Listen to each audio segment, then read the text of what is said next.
thirikari iranĩire gũtabania mĩbango mĩandandũku ya gũtigĩrĩra arĩmi nĩ makinyĩrwo nĩ bataraitha na mbegũ rĩrĩ mathiĩte na mbere na kũharĩria mĩgũnda yao.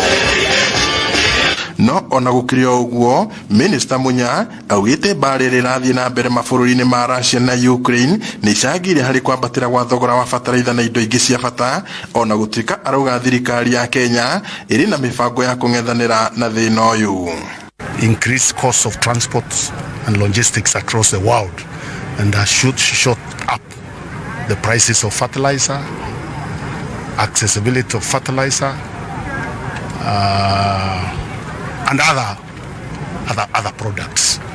That's why even people are saying food is also expensive. It's also been, if it is food that is being brought from elsewhere, those costs of logistics and transport have affected them upwards. Munya augĩte wagi wa iganda cia gũthondeka bataraitha gũkũ bũrũri-inĩ nĩ ũndũ ũmwe ũtũmĩte Kenya gũrũthĩrĩria indo iria ciumaga na nja wa bũrũri, no akongerera atĩ thirikari nĩ ĩraranĩria na ahũri biacara thũgũrĩ-inĩ ĩno itemi-inĩ rĩa kũnyihia thogora ũyũ.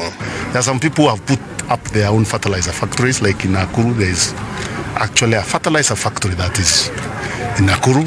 The trouble is the inputs. Still, you've got to get them from the countries that have those deposits that you require, phosphates, which we don't have. Arĩtie hĩndĩ ya mĩhang'o ya kũrugũria tabarĩra ya gũteithĩrĩria arĩmi a waru itũũra-inĩ rĩa Mĩrangi-inĩ kaunti-inĩ ya Nyandarua ĩrĩa ĩgũteithia arĩmi gũkinyĩra mbegũ na bataraitha na thogora wa thĩ. Right now we are already engaging in government to get some resources that will help us reduce, subsidize fertilizer generally, to reduce the cost of fertilizer for the farmers. So it is something that we are already working on. Mĩario yake yũkĩte nĩ gũkoretwo na kĩrĩro kĩa arĩmi magĩtetera thogora wa igũrũ wa bataraitha makĩenda thirikari ĩingĩrĩre.